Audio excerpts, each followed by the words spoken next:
আসসালামু আলাইকুম এভরিওয়ান। আজকে আমরা চলে আসলাম কিউএনএ ভিডিও। আপনাদের প্রশ্ন আমার আনসার, আকিকুল আনসার নিয়ে। আপনারা দেখছেন আপনাদের প্রিয় চ্যানেল আকিকুল এরিয়া, সাথে আছে আমি আকিকুল। চ্যানেলটা সাবস্ক্রাইব করে চলুন আকিকুল আনসার কিউএনএ ভিডিও শুরু করা যাক। Akikul answer QnA video start. প্রথম প্রশ্নটি করেছেন ইউজার সামথিং। তিনি প্রশ্ন করেছেন, এই সময় 25কে দিয়ে টেকনো কেমন 30 ফোনটা নেওয়া কি ঠিক হবে?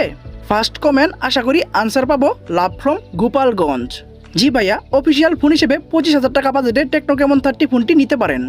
দ্বিতীয় প্রশ্নটি করেছেন মেহেদি হাসান ভাই, কোয়ালকম স্ন্যাপড্রাগন 7S Gen 2 নাকি মিডিয়াটেক ডাইমেনসিটি 7200 আলট্রা, কোন প্রসেসরটা ভালো? Answer please, love from Bagerhat.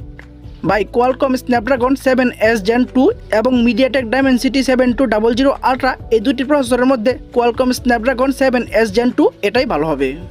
নাফিস দেওয়ান প্রশ্ন করেছেন, ভাই কোনো ফোনে গ্রিন লাইন পড়ার পর করণীয় কি?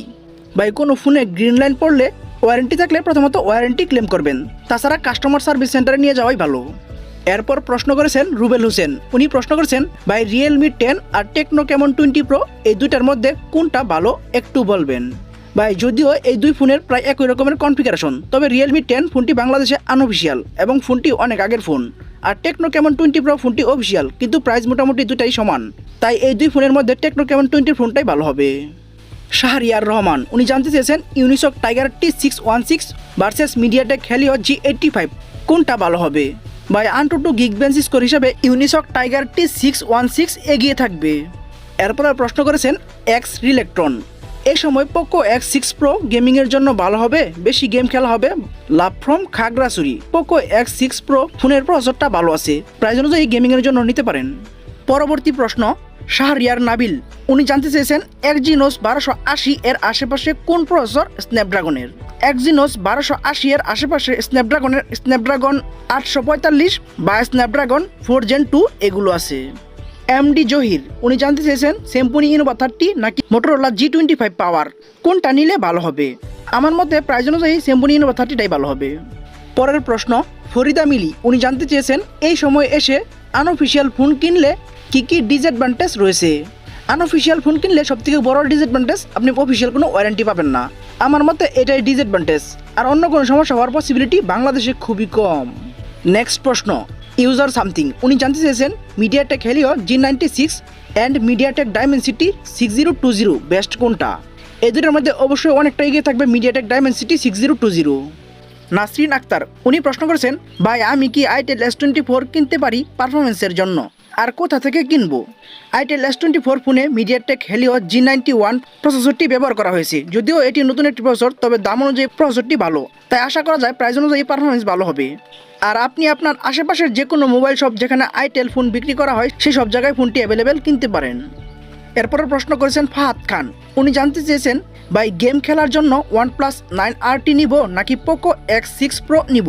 ভাই অবশ্যই পোকো X6 প্রো নেবেন। OnePlus 9RT পুরাতন ফোন এবং সব মিলিয়েও পোকো X6 প্রো এগিয়ে, তাই অবশ্যই এই দুটির মধ্যে পোকো X6 প্রো নেবেন। এমডি আরিফ উনি একটি গুরুত্বপূর্ণ প্রশ্ন করেছেন, উনি জানতে চেয়েছেন, ভাই IP64 dust and water resistant এটার মানে কি?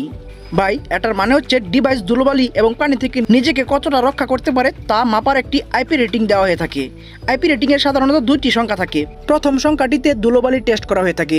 প্রথম সংখ্যা থাকে 0 থেকে 6 পর্যন্ত, এখানে 0 সব থেকে খারাপ আর 6 সব থেকে ভালো।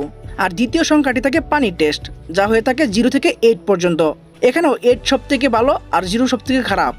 আবার অনেক ডিভাইসে দেখা যায় IPX8 রেটিং, এখানে শুধু পানির টেস্ট করা হয়েছে, তাই ধুলোবালি টেস্টের জায়গায় X থাকে। তবে কোনো ডিভাইসে IP68 রেটিং থাকলেও সময়ের সাথে 1-2 বছর ব্যবহার করলে রেটিং কিছুটা কমে যেতে পারে।